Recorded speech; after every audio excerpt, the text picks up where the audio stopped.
তাই গুরুদেবের স্মরণে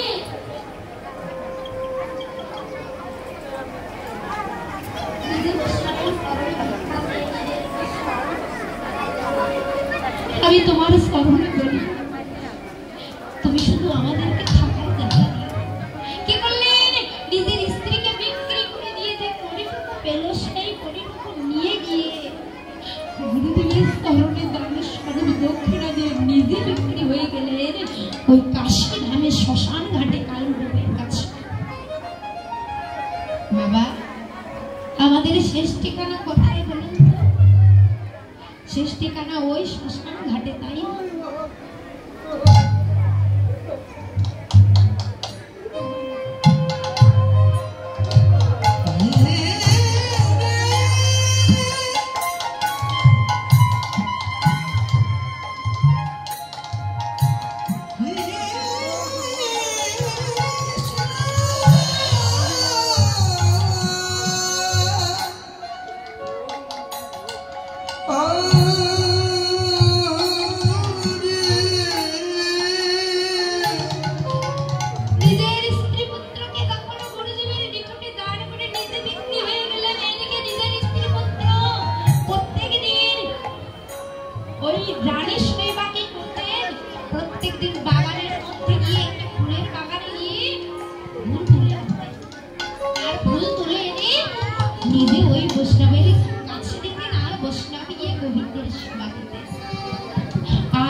যখন তার সন্তান নিজে তার মায়ের অন্ন খেয়ে বেঁচে আছে, ওই সন্তানের মনের মধ্যে একদিন প্রশ্ন জাগলো, আমি মায়ের অন্ন খেয়ে বেঁচে আছি, মায়ের অন্নকে খেয়ে যে আমি বেঁচে আছি তা কি করে হয়? আজকে আর মাকে নয়, আজকে আমি নিজে যাবো ওই বাগানে ফুল তুলতে। আমি যদি নিজে যাই ওই বাগানে ফুল তুলতে, নিশ্চয়ই ওই বৈষ্ণবের কৃপা হবে, তখন ওই কৃপার বলে আমাকেও সেবা দেবে, আমার মাকেও সেবা দেবে। মায়ের চরণে গিয়ে বলছি, মা আজকে তুমি ফুল তুলতে যেও না, আজকে আমি ফুল তুলতে যাবো, মা যাবো না, আজকে আমি যদি ফুল তুলতে যাই তাহলে বৈষ্ণব যদি আমাকে কৃপা করে আমাকেও খেতে দেবে, তোমাকেও খেতে দেবে, তোমার অন্ন খেয়ে আমার বেঁচে থাকতে হবে না। কি করেছে মা? যেতে না দিল, মায়ের হাত থেকে ফুলের ঝুড়িটি নিয়ে ওই বনের মধ্যে গিয়েছে ফুল তুলবার জন্য। আর যেন ফুল তুলতে গেল, জানতে ভগবান বললেন, আমি যার নেই তার তো 16 আনা পরিপূর্ণ করে নিয়ে নি, তাই গৌর হল।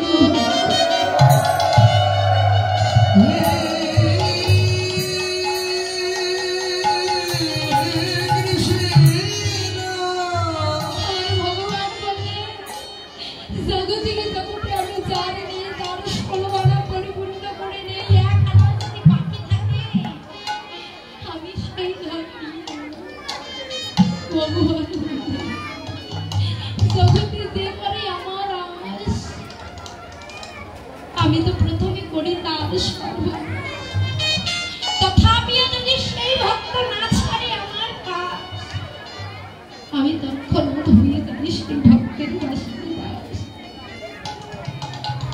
ওই সন্তানটি যখন ফুলের ঝুড়ি নিয়ে বাগানের মধ্যে গেলেন ফুল তুলবার জন্য, ওই বাগানের মধ্যে একটি সর্প এসে সর্পাঘাত করে ওই সন্তানটির মৃত্যু হলো।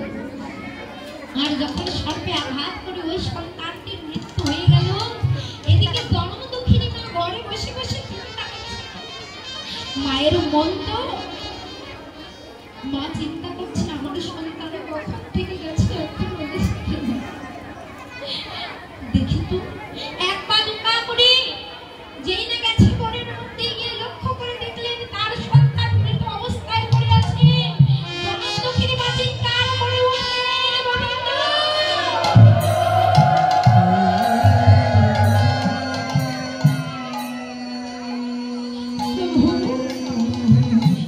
তুমি তো আমাকে একেবারে কোলে হারা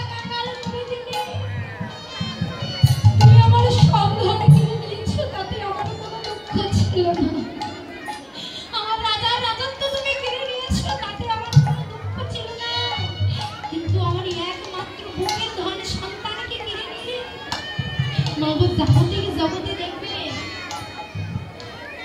কোনো মা যদি সবকিছু